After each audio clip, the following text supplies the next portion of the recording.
আসসালামু আলাইকুম, সবাইকে ওয়েলকাম করছি আমার আজকের ছোট্ট একটা ব্লগ দেখার জন্য। আজকে বানাবো বাসায় বার্গার। তো বার্গার বানানোর জন্য প্রথমে কিন্তু চিকেনটা ম্যারিনেট করে রেখেছিলাম, আর চিকেনে কিন্তু নর্মালি যেসব মশলা ইউজ করা হয় সেগুলোই দেয়া হয়েছে। আর সাথে বানিয়ে নেওয়া হচ্ছে মেয়োনিজ। আর এখন বাটিতে কিছুটা ময়দা নিয়ে নিয়েছি, এর মধ্যে হচ্ছে লবণ, একটু গোলমরিচ গুঁড়া, অনেক সময় রেড চিলি পাউডারও দেওয়া যেতে পারে, অথবা ম্যাজিক স্বাদে মশলা এটাও দেওয়া যেতে পারে। তো একটু লবণ দিয়েছিলাম, দিয়ে এটা মিশিয়ে নেওয়ার পরে এখন যে চিকেনটা রেডি করেছি চিকেনটা এর মধ্যে দিয়ে এটা একটা বক্সের মধ্যে নিয়েছি আমি, ঢাকনা দিয়ে এখন এটা ঝাঁকায় নিব। এতে করে কিন্তু অনেকগুলো চিকেন একসাথে কোটিং করা হয়ে যাবে, মানে একটা ইজি সিস্টেম। জাস্ট চিকেনটা আমরা ফ্রাই করি যেভাবে, প্রসেসিংটা কিন্তু সেই রকম করে করছি। বার্গারের মধ্যে এরকম ফ্রাই চিকেন দিয়ে বার্গার তৈরি করলে আমার কিন্তু খেতে ভীষণ ভালো লাগে। আর কেএফসিতে কিন্তু এরকম করে তৈরি করা হয়।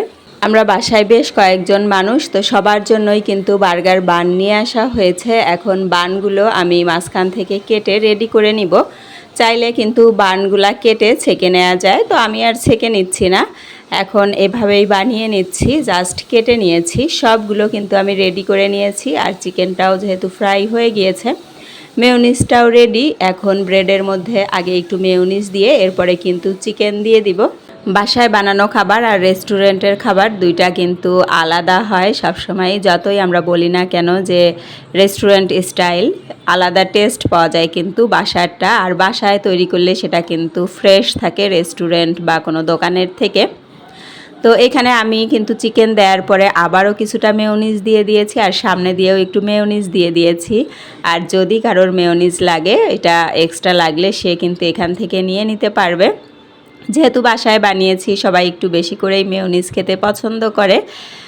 আর হচ্ছে আমার ভাবি আবার বললো পাশের বাসায় 2টা বার্গার দিয়ে আসতে, তো পাশের বাসায় 2টা বার্গার দিয়ে আসবো, আর এরপরে কিন্তু আমরা সবাই মিলে খেয়ে নিব।